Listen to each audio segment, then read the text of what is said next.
કેમ છો સ્નેહીજનો, વિદ્યાર્થી અને મારા વાલા મિત્રો? સરસ મજાનું ચોમાસું ચારે કોર ખીલ્યું છે અને ઇન્દ્રદેવ જ્યારે પ્રસન્ન થયા છે ને આ લીલુડી ધરતી આજે તૃપ્ત થઈ છે ત્યારે અને ચારે કોર હરિયાળી છવાઈ છે અને ધરતી માતાએ જાણે કે લીલી ચુંદડી ઓઢી હોય અને એક નવોઢાના સ્વરૂપમાં કુદરતે જ્યારે માતાજીનું સર્જન કર્યું છે ત્યારે છેલ્લા ઘણા સમયથી આમ તો હું એકાઉન્ટ્સનો માણસ, આંકડાઓનો, પણ કોણ જાણે જેમ જેમ સમય જાય છે તેમ તેમ હું ઊંડો ઉતરતો જાઉં છું સાહિત્યમાં અને લેખણીમાં અને લખાણમાં. એવું કયું દ્રવ્ય છે અથવા તત્વ છે જે મને આ તરફ પ્રેરે છે તો મને ખબર નથી, પણ હવે જીવનની દરેક ક્ષણે હું આવું કંઈક વિચારું છું કે હું લખું. અને છેલ્લા 3-4 દિવસથી મેં શરૂ કર્યું છે લખવાનું. નો ડાઉટ ગુજરાતીનો માણસ નથી તો કદાચ ક્યાંક રસવઈ હોય કે દીર્ઘઈ હોય કે દીર્ઘવ હોય કે રસ્વ હોય કે અનુસ્વાર હોય, ઘણી બધી ભૂલો થતી હોય છે, વ્યાકરણની ભૂલો હોય, પણ જે હું કહેવા માગું છું એ 100% કહી શકું છું એવું મને મારી જાત પર આત્મવિશ્વાસ છે. અને આ લખવા પાછળ મને જે પ્રેરક બળો મળ્યા છે, મોટિવેશન પ્રાપ્ત થયું છે, એમાં ખાસ કરીને ઝવેરચંદ મેઘાણી, સૌરાષ્ટ્રની રસગાથા, રાવજી પટેલ, મારી આંખે કંકુના સૂરજ આથમ્યા, આવા તો પન્નાલાલ પટેલ, આધુનિક કવિઓની વાત કરીએ તો તુષાર શુક્લ છે, શેર શાયરીના જેને આપણે દરિયો કહી શકીએ એવા ખલીલ તંતેજવી, ઘાયલ મરીઝ, સેફ પાલનપુરી, શૂન્ય પાલનપુરી, અને થોડાક આગળ આવીએ તો ભાવિન ગોપાણી, ભાવેશ ભટ્ટ, અનિલ ચાવડા,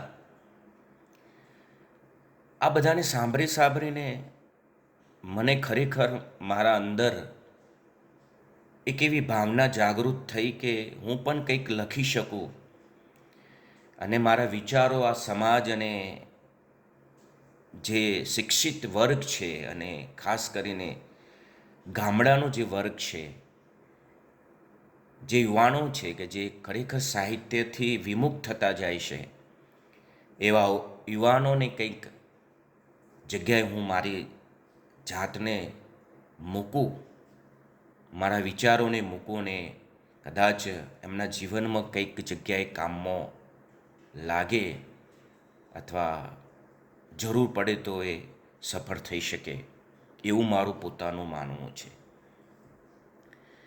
એટલે વાંચવાનું તો હતું જ ટેવ તો, હિન્દી પણ ઘણું વાંચતો અને ગુજરાતી પણ એટલું જ વાંચતો. મારા તલોદની અંદર જ્યારે હું નોકરી કરતો ત્યારે પ્રેમજી પટેલ,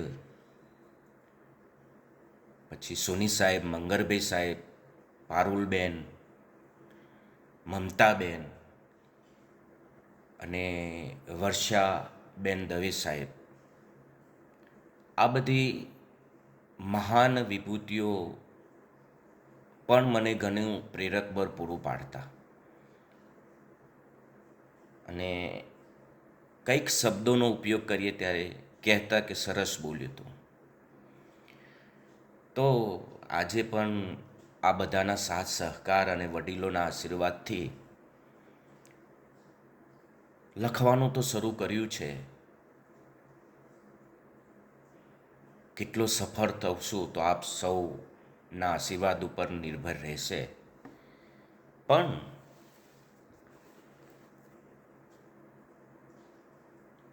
ટીવી જોતો હોવ, યુટ્યુબ ઉપર જોતો હોવ કે ઇન્સ્ટાગ્રામ ઉપર કે પછી ફેસબુક ઉપર કે પછી સોશિયલ મીડિયા ઉપર, પણ ધ્યાન કેન્દ્રિત ત્યાં જ થાય છે કે કંઈક નવું સર્જન હોય અને એને સાંભળવાનું મન થાય. ભરત વિંજોડા એક નવું નામ મારા હૃદયપટ પર ઉમેરાયું છે, જે છે ભરત વિંજોડા. અને એમને કાલે સાંભળ્યા મેં. બહુ જ શાંતિથી બોલે અને એટલા શાંત સ્વભાવના કે જ્યારે કોઈ કાવ્ય પઠન કરે તો એવું લાગે કે એમના મુખારવિંદમાંથી જાણે કે હાલ ને હાલ માખણ ટપકી પડશે. એવું મૃદુ ભાષામાં બોલે. એમની રજૂઆત કહે છે, ઈશારો કરે ને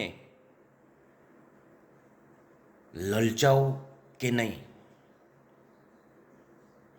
ઈશારો કરે ને હું લલચાવું કે નહીં, મને એ બોલાવે તો હું જાઉં કે નહીં. ને છુપાઈ ગયો છું હું કમરામાં ખુદના, એ કમરામાં આવે તો પકડાવું કે નહીં. એક દ્વિધા છે કે કદાચ મારી સમક્ષ આવે ને એના વ્યવહાર પરથી મારું વર્તન કેવું હોવું જોઈએ, કવિ એવી દ્વિધા અનુભવે છે. તમે ચાલતા હોવ છો નીચી નજરથી, કરું હું એમ પણ તો અથડાવું કે નહીં. ને શ્રોતામાં આવીને બેસી ગયા છે, શ્રોતામાં આવીને બેસી ગયા છે, એ બેઠા છે તો હું ઊભો થાઉં કે નહીં. કવિ ભરત વિંજોડા.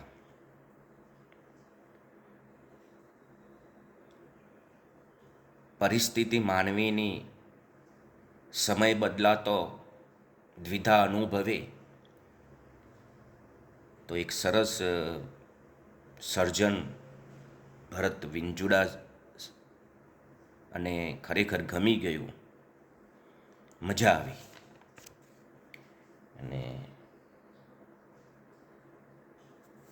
રમેશ પારેખ કહે છે, વરસાદની સિઝન છે અને ચારેકોર અવિરત વરસાદ વરસી રહ્યો છે, તો રમેશ પારેખના શબ્દો છે, અહીં આપણે બે અને વરસાદ ભીંજવે, અહીં આપણે બે અને વરસાદ ભીંજવે, મને ભીંજવે તું અને તને વરસાદ ભીંજવે. વરસાદના માહોલમાં બે જીવ એકમેક થયા છે ત્યારે એકબીજાને ભીંજવવાની વાત કરતા હોય છે. અને ખૂબ જ આ બે લીટીની અંદર રમેશ પારેખ આપણને ઘણું બધું કહી જાય છે. આવા તો ઘણી બધી કૃતિઓ, સર્જન અને ઘણા બધા એવા શેર શાયરોના સર્જન વાંચવાની હવે ટેવ પડી ગઈ છે. ભાવિન ગોપાણી જે શેર અને શાયરના ખૂબ જ સર્જક છે, અને એમનો એક શેર છે, પ્રથમ પ્રેમ તૂટ્યો તો બીજો કરે છે, પ્રથમ પ્રેમ તૂટ્યો તો બીજો કરે છે, ખરો છે મુસીબતનો પીછો કરે છે. ચાર શબ્દો પણ ઘણું બધું કહી જાય છે. આવું તો ઘણું બધું કહેવાનું મન થાય, સાંભળવાનું મન થાય. અને સમય સંજોગો પ્રમાણે મારા સ્મૃતિપટમાં બધું સંકેતતો જાઉં છું. અને એનો એક સરસ ખેતર બનાવ્યું છે. અને સંજોગોને સમય જેમ જેમ મળે તેમ એ ખેતરમાં હું વાવણી કરતો જાઉં છું. અને એનાથી એક અનેક ઉર્જા મળી છે. અને હવે એવું લાગે છે કે જીવન જીવવા જેવું છે. અને દિવસે દિવસે તાજો થતો જાઉં છું. અને ખલીલ ધનતેજવી તો ખૂબ જ ઊંચા ગજાના પદ્મશ્રી દરિયો છે. અને હું તો એક વરસાદનું ટીમ્પું. એમને વાંચવાના જ રહ્યા. અને ઘણી વખત તો સમજવા પણ એટલા જ મુશ્કેલ. અને એમને સાંભળ્યા પછી રાત્રે કદાચ અચાનક ઊભો થઈ જાઓ ઊંઘમાંથી અને ફરીથી વિચાર કરું કે આનો અર્થ શું થાય, પણ સમજી શકાય એવા ખલીલ ધનતેજવી.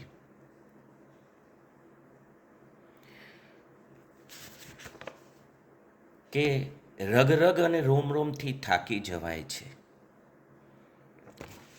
મજાની વાત એ છે કે જીવી જવાય છે. રગ રગ અને રોમ રોમથી થાકી જવાય છે. મજાની વાત એ છે કે જીવી જવાય છે. ને વરસાદે શું કરે ને છત્રીએ શું કરે, બીજાને કોરા રાખવા જતો પલરી જવાય છે. ને વરસાદે શું કરે અને છત્રીએ શું કરે, બીજાને કોરા રાખવા જતો પલરી જવાય છે. ખલીલ ધનતેજવી. અને પેલું તો છે જ, તમે મન મૂકીને વરસો, માવઠું આપણને નહીં ફાવે. અમે તો હેલીના માણસ, ઝાપટું આપણને નહીં ફાવે. અને તમે કહો તો માછલીની આંખમાં ડૂબકી દઈ આવું. આ છીછરું ખાબોચિયું આપણને નહીં ફાવે. તું નહીં આવે તો નહીં આવું ફાવશે મને, પણ મારા ઘર સુધી આવ્યા પછી તારું પાછું જવું આપણને નહીં ફાવે. અને તને ચાહું ને તારા ચાહનારાઓને પણ ચાહું, તું દિલ દઈ દે પાછું, આ બધું આપણને નહીં ફાવે. અને ધનતેજવી સાહેબ છેલ્લે જે સટાયર છે કે ગાંધીગીરીના નામ પર લાફો તો ખમી લઈશું સાહેબ, પણ આ પત્નીને બાકે તો આપણને નહીં ફાવે. ખલીલ ધનતેજવી. અને સરસ એક વરસાદી રાતની વાત કરે છે. ને પછી એવું થયું, રાત વરસાદી હતી. ને પછી એવું થયું કે રાત વરસાદી હતી. ને પછી એવું થયું કે રસ્તામાં એક પરરેલી શહજાદી હતી. રસ્તામાં એક પરરેલી શહજાદી હતી. ને પછી એવું થયું કે બંને સપનામાં મર્યા. આ રીતે તો બીજે ક્યાં મરવાની આઝાદી હતી. ને હાર પહેરાવા જતા ઓચિંતી આંખ ઉઘડી ગઈ. ને હાર પહેરાવા જતો ઓચિંતી આંખ ઉઘડી ગઈ. ને પછી સપનાએ કહ્યું કે આ તો ઊંઘ તકલાદી હતી. ને પછી સપનાએ કહ્યું કે આ તો ઊંઘ તકલાદી હતી. ત્યાં તો દીવો હોલવાયો ને આત્મહત્યાનો ગુનો દાખલ થયો દીવા ઉપર. ને પછી જાણ્યું કે હવા ખુદ ફરિયાદી હતી. ને પછી જાણ્યું કે હવા ખુદ ફરિયાદી હતી. ખલીલ ધનતેજવી સાહેબ. અને એક સરસ આજના યુવાનો માટે ઘણા સંઘર્ષો પછી થાકી જાય છે અને શૂન્ય થઈ જાય છે, તો ખલીલ ધનતેજવી કહેશે યુવાનોને સંબોધીને, વૃક્ષ ઝંઝાવાત નહીં ઝીલી શકે. મોટા મોટા વૃક્ષો હોય ને ઝંઝાવત ઝીલી નથી શકતા. જે વાવાઝોડું આવે એટલે મોટા મોટા વૃક્ષો છે ને જમીનદોસ્ત થઈ જાય છે. તો ધનતેજવી સાહેબ કહે છે કે વૃક્ષ ઝંઝાવાત નહીં ઝીલી શકે, તરનું ઉખડી જાય તો કહેજે મને.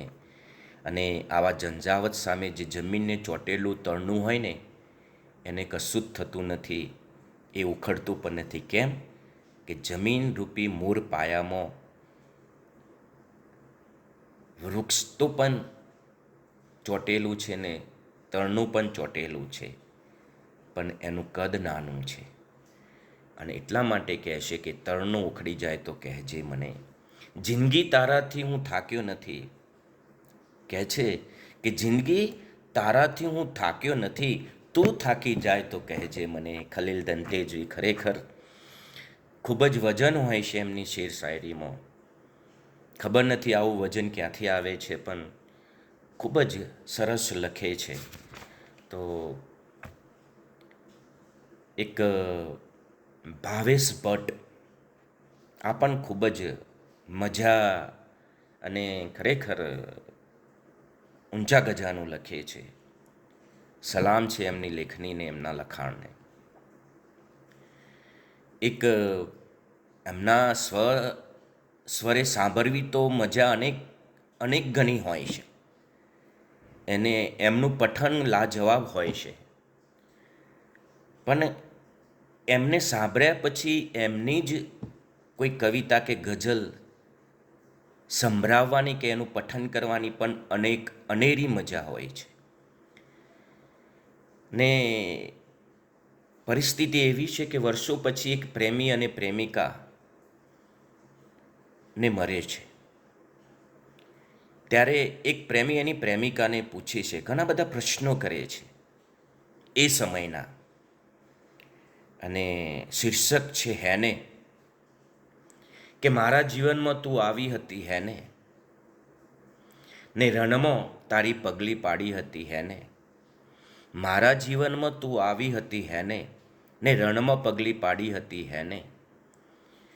ને મને અમસ્તો બસ તાવ આવ્યો હતો, ને મને બસ અમસ્તો તાવ આવ્યો હતો, ત્યારે તું મારા નામની બાધા રાખી હતી હેને.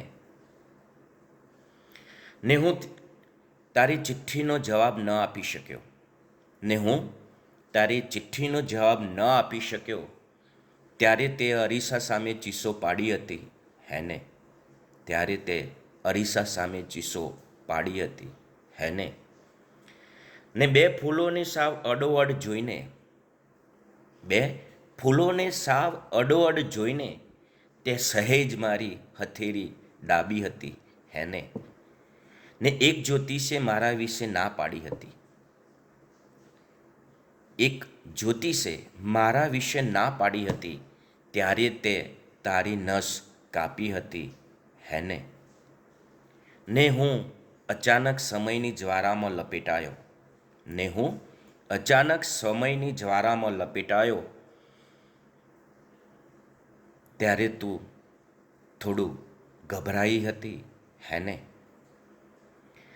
ને એ જ્વારા તારા સુધી પહોંચી ત્યારે, ને જ્વારા એ આંચ તારા સુધી પહોંચી ત્યારે તું મને છોડીને ભાગી હતી હેને. મજાની લેખણી છે એમના લખાણની. ખરેખર દાદ છે આવા કવિઓને, જેમને ગુજરાતી સાહિત્યને જીવતું રાખ્યું છે. અને આજે પણ એવા એક પેઢીના સર્જક છે કે જે એમને સાંભળવા ગમે છે. એવા ભાવેશ ભટ્ટ હોય, ભાવિન ગોપાણી હોય, અનિલ ચાવડા હોય, ખલીલ ધનતેજવી સાહેબ હોય, શેખ પાલનપુરી હોય, શૂન્ય પાલનપુરી હોય, અને ખરેખર ભરત વિંજુડા હોય. તો આવા સર્જકોને હું દિલથી પ્રણામ કરું છું, નમસ્કાર કરું છું. અને તમારા થકી જ એક નવી પેઢીની સર્જન થઈ રહ્યું છે, અને ખૂબ જ મોટા ગજાનું કામ કરી રહ્યા છો ગુજરાતી અને ગુજરાતી સાહિત્યને જીવંત રાખવા માટે. નહીંતર આજે તો લોકો બોલે છે અંગ્રેજીને ન સમજાય તો એનો જવાબ ગુજરાતીમાં આપે છે. ખૂબ જ મજા આવી આપ સૌ સાથે વાર્તાલાપ કરવાની, આપ સૌ સાથે જોડાવાની શબ્દરૂપે. અને ફરીથી પણ સમય સંજોગો જો આપણને મોકો આપશે તો આપ સાથે જોડાવાની ખૂબ જ મજા આવશે. નમસ્કાર. અને આ ભરચર ચોમાસું આપને હું મુબારક. અને ખૂબ જ ભીંજાઓ આપના સ્નેહીજનો સાથે, અને ખુશીની એ પળને તમારા સ્નેહીજનો સાથે શેર કરો. આભાર. હું ડૉક્ટર મુકેશ પટેલ, શબ્દ મુકેશ ગઢવાલી, આપ સૌને નમસ્કાર કરું છું. જય શ્રી કૃષ્ણ.